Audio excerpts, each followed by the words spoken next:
Anime fans அனைவருக்கும் வணக்கம். So இன்றைக்கி நம்ம சோல் அண்ட் எபிசோட் 74 தான் பார்க்க போகிறோம். போன எபிசோட் எங்கே முடிஞ்சிருக்கும் அப்படின்னு பார்த்தீங்கன்னா, அதாவது கடைசியாக மேட்ச் பார்க்கலாம் அப்படின்னு சொல்லிட்டு கிளம்பி போயிருப்பாங்க. போகிற வழியில் அந்த ஷூனியன் இருக்கான்ல, அவனை பார்த்துருப்பாங்க. அதாவது அந்த நைட் மேர் மாஸ்டர். இப்போது இவங்க வந்து பார்த்தீங்கன்னா என்ன பேசிகிட்டு இருக்காங்கன்னா, அந்த ஒரு ஸ்கூல் கூட எப்படியா சண்டை போகணுண்டா அப்படின்னு பேசிகிட்டு இருக்காங்க. ஃபேட் என்ன சொல்கிறான், டே அவனுங்க அந்த எலிஃபென்ட் ட்ரைப்கிட்டே ஜெயிக்கல, அவனுங்கிட்ட என்னத்தரா சண்டை போகிறது அப்படின்னு பேசிக்கிட்டு இருக்கான். அந்த டைமில் மாஸ்டர் என்ன சொல்கிறாரு, இங்கே பாரு, நீ கவலைப்பட வேண்டியது அவங்கள பற்றி கிடையாது. இந்த ப்ரிலிமினரி மேட்ச்சில் நீ கவலைப்பட வேண்டியது அந்த 5 ஸ்கூலை பற்றி தான் அப்படிங்கிறாரு. எந்த 5 ஸ்கூல் அப்படின்னு சொல்லிட்டு கேட்குறாங்க. ஆக்சுவலாக வந்து பார்த்தீங்கன்னா 5 எலிமெண்டல் ஸ்கூல்ஸ்னு சொல்லிட்டு இருக்குது. அந்த 5 பேரில் எலிஃபென்ட் ட்ரைபுமே ஒன்று. அந்த 5 பேருக்குமே வந்து பார்த்தீங்கன்னா ஒவ்வொரு எலிமெண்ட்ஸ் அப்படிங்கிறது இருக்கும். அதில் தான் வந்து அவங்க பயங்கர ஸ்ட்ராங்காக இருப்பாங்க.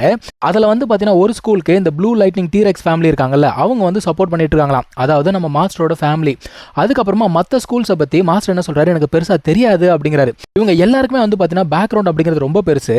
ஸோ கண்டிப்பாக எல்லாருக்குமே ஹிடன் ஸ்கில்ஸ் அப்படிங்கிறது இருக்கும் அப்படின்னு சொல்லிட்டு மாஸ்டர் சொல்கிறார். உதாரணத்துக்கு சொல்லணும்னா, அந்த எலிஃபென்ட் ட்ரைபில் அவன் வந்து சோல் போன் வச்சிருந்தான் பார்த்தீங்களா, அது சாதாரண சோல் போன் கிடையாது. அப்படி இருக்கும்போது ஒவ்வொரு ஸ்கூல்கிட்டையும் கண்டிப்பாக ஹிடன் டேலண்ட் அப்படிங்கிறது இருக்கும், நம்ம ஜாக்கிரதையாக இருக்கணும் அப்படின்னு பேசிகிட்டு இருக்காங்க. இப்போ அந்த இடத்துல வந்து பார்த்தீங்கன்னா டிஜே எல்லாம் போட்டு பயங்கரமாக வந்து கொண்டாடிருக்காங்கப்பா. இதையே வந்து ரொம்ப லென்த்தாக கொண்டு போயிட்டாங்க இந்த எபிசோடில். அதுக்கப்புறமா டீம்ஸ் எல்லாம் வர ஆரம்பிக்கிறாங்க. ஸோ இவன் போய் கேட்குறான், ஏன் மாஸ்டர் இவங்க எல்லாருமே வந்து ஒரே எலிமெண்ட்லேயே இருக்காங்க, ஏன்னா இது வந்து இவங்களுக்கு ரொம்ப ஒரு டிஸ்அட்வான்டேஜாக போயிடும் இல்லையா அப்படின்னு சொல்லிக்கிட்டு இருக்கான். மாஸ்டர் என்ன சொல்கிறாரு, மொத்தமாக வந்து 2 ஃபேக்ஷன்ஸ் அப்படின்னு இருக்காங்களாம். ஒருத்தவங்க வந்து எக்ஸ்ட்ரீம் ஃபேக்ஷன், இன்னொருத்தவங்க வந்து பார்த்தீங்கன்னா பேலன்ஸ்டு ஃபேக்ஷன். இவங்க இருக்காங்க இல்லையா அந்த தியண்டோ கிங்டம், அவங்க வந்து எக்ஸ்ட்ரீம் ஃபேக்ஷனுக்கு சப்போர்ட் பண்ணுறவங்க. அதுக்கப்புறமா இன்னொரு கிங்டம் இருக்கு இல்லையா, அவங்க வந்து பார்த்தீங்கன்னா பேலன்ஸ்டு ஃபேக்ஷனுக்கு சப்போர்ட் பண்ணுறவங்க. இந்த எக்ஸ்ட்ரீம் ஃபேக்ஷன் எப்படி அப்படின்னா, ஒரே ஒரு எலிமெண்ட் எடுத்து எல்லாருமே வந்து அதிலே வந்து பயங்கர எக்ஸ்ட்ரீமாக ட்ரைனிங் அப்படிங்கிறத பண்ணுவாங்களாம். ஆனால் பேலன்ஸ் ஃபேக்ஷன் அப்படி கிடையாது. அவங்க வந்து பார்த்தீங்கன்னா ஒவ்வொரு கண்ட்ரோல் பிரான்ச்சஸ் அப்படிங்கிறத வச்சுருப்பாங்க. இப்போது நடுவில் சோல் ஹால்னு ஒன்று இருக்கு இல்லையா, அவங்க எப்படிரா அப்படின்னு பார்த்தா, அவங்க வந்து ஒரு ஃபியூஷன் மெத்தட் அப்படிங்கிறத யூஸ் பண்ணுறாங்க. அதாவது இந்த மெத்தடையும் யூஸ் பண்ணுவாங்க, இந்த மெத்தடையுமே யூஸ் பண்ணுவாங்க. இப்போ மாஸ்டர் என்ன சொல்கிறாரு, எனக்கு தெரிஞ்ச அதுதான் வந்து பெஸ்ட் மெத்தட் அப்படின்னு சொல்கிறாரு.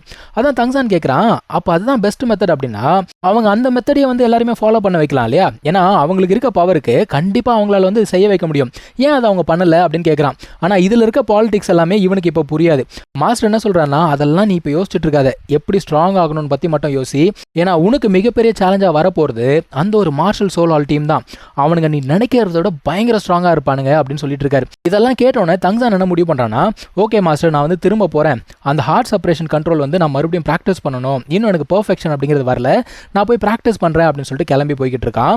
இவன் கிளம்பி வெளியில் போகிறத அந்த நைட்மேர் மாஸ்டர் இருக்கான் இல்லையா, அவன் வந்து பார்த்துக்கிட்டு இருக்கான். பக்கி பைபிளில் என்ன பிளான் பண்ணிச்சுன்னு தெரியல. இப்போ தங்சான் நடந்து போய்கிட்டு இருக்கான். அப்போ அங்கே ஒருத்தன் உட்காந்து காஃபி அப்படிங்கிறத குடிச்சிட்டு இருக்கான். காஃபி குடிச்சிட்டு இருக்கும்போது அந்த கப்பு கீழே விழுந்து உடையுது. இவனுமே அப்படியே பார்த்துட்டு போய்கிட்டே இருக்கான். திடீர்னு என்ன ஆகுதுன்னா, மறுபடியும் அவன் அதே இடத்துக்கு வர மாதிரி இருக்கு. அதான் இவன் யோசிக்கிறான், என்னடா நான் பாட்டுக்கு நடந்துகிட்டே இருக்கேன், எவ்வளோ ஸ்டெப்ஸ் நடந்தாலுமே ஸ்கூல் கிட்ட போலியே, திரும்ப திரும்ப இங்கேயே வந்துட்டு இருக்கனே அப்படிங்கிறான். பக்கி பைபிளில் ஸ்டெப்ஸ் முதற்கொண்டு கவுண்ட் பண்ணிக்கிட்டு இருக்கு. தங்சானுக்கு தெரிஞ்சு போச்சு, ரைட்டு நம்ம கோளாறில் மாட்டிக்கிட்டோன்னு சொல்லிட்டு அங்கே உட்காந்துருக்க அந்த பர்சன் கிட்ட வந்து பார்த்தீங்கன்னா இவனோட அந்த வெப்பனை எடுத்து நீட்டுறான்ப்பா. அவன் சொல்கிறான், ஒழுங்கு மரியாதை நீ யார் அப்படிங்கிறத சொல்லு அப்படிங்கிறான். அதான் அவன் சொல்கிறான், பரவாயில்லையப்பா கண்டுபிடிச்சிட்ட அப்படின்னு சொல்லிட்டு அந்த மனுஷன் பேசுகிறாப்புல. தங்சானுக்கு வந்து தெரிஞ்சு போச்சு அவன் வந்து ஷீனியன் அப்படின்னு சொல்லிட்டு. அதான் அவன் கேட்குறான், எதுக்காக என்ன நிறுத்துனீங்க, ஏதாவது சொல்லணுமா அப்படின்னு கேட்குறான்.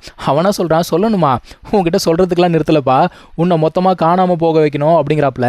அதான் அவன் கேட்குறான், ஓ நீ என்னை கொண்டுட்ட அப்படின்னா உங்கள் ஸ்கூல் ஜெயிச்சிரும்னு நினைக்கிறியா அப்படின்னு சொல்லிட்டு கேட்கும்பொழுது, உன்னை கொன்னா பத்தாது அப்படின்னா அடுத்து நான் கொண்டுக்கிட்டே இருப்பேன், அடுத்தது நான் வந்து மூவாயை கொல்லுவேன் அப்படிங்கிறான். அதான் அவன் கேட்குறான், இந்த இடத்துல நீ என்ன கொல்லணும்னு நினைக்கிறியே, மற்றவங்க பார்ப்பாங்களே, உனக்கு அதை பற்றி கவலை இல்லையா அப்படின்னு கேட்கும்போது, தம்பி நீ இன்னும் சிட்டிக்குள்ளே இருக்கிறத நினச்சிக்கிட்டு இருக்கியா அப்படிங்கிறான். ஆக்சுவலாக இவன் வந்து நிறைய ஸ்டெப்ஸ் அப்படிங்கிறது நடந்தான் இல்லையா, நடந்து எங்கே இருக்கான் அப்படின்னு பார்த்தீங்கன்னா வேறு ஏதோ ஒரு ஃபாரஸ்ட்குள்ளே இருக்கான். இந்த ஒரு ஸ்பேஸே வந்து பயங்கரமாக அப்படியே பெண்ட் ஆகுதுங்க. நம்ம இந்த இன்செப்ஷன் டாக்டர் ஸ்ட்ரேஞ்ச் எல்லாம் பார்த்துருப்போம் இல்லையா, அந்த மாதிரி அந்த ஸ்பேஸே அப்படியே பெண்ட் ஆகுது.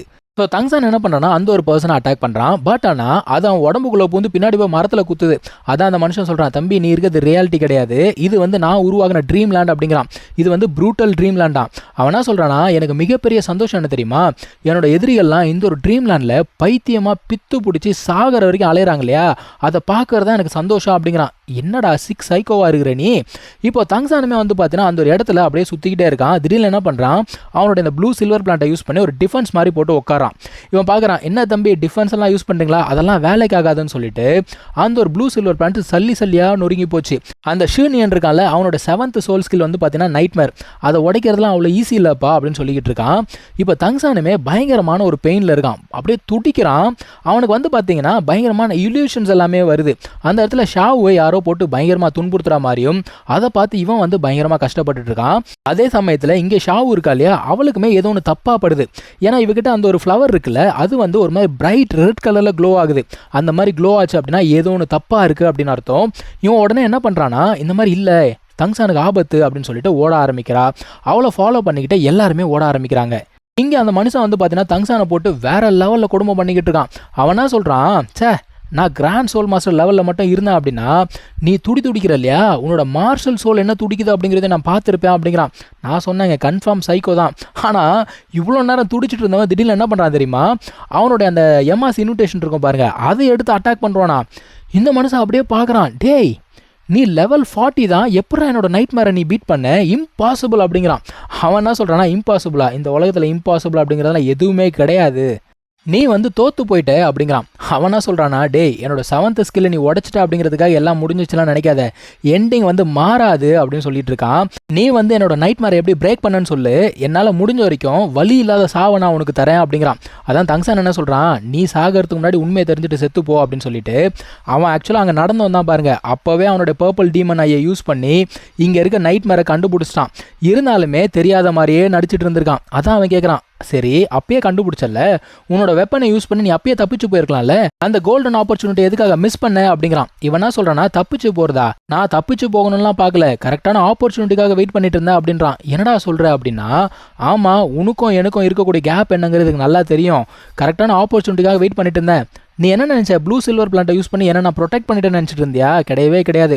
உன்னோட வியூவை நான் பிளாக் பண்ணி என்னுடைய வெப்பனை கையில் எடுத்து வச்சுக்கிட்டு இருந்தேன், நீ அது கூட தெரியாமல் பைத்தியக்கார மாதிரி என்னத்தையோ பண்ணிக்கிட்டு இருக்க அப்படிங்கிறான். ஸோ கடைசியாக இவனோட பிளான் அப்படிங்கிறது சக்ஸஸ் ஆகிடுச்சு. அந்த ஒரு எம்ஆஸ் இன்விடேஷனை வச்சு அவன் அட்டாக்கும் பண்ணிட்டான். அதில் இருக்க பாய்சன் வந்து பார்த்தீங்கன்னா நார்மல் பாய்சன் கிடையாது, அதெல்லாம் வந்து சரி பண்ணுறதுக்கு சான்ஸும் கிடையாது. கொஞ்சம் கொஞ்சமாக அவனோட கையிலேருந்து ஆரம்பித்து அவன் வந்து பார்த்தீங்கன்னா அப்படியே கரைஞ்சிக்கிட்டே இருக்கான்.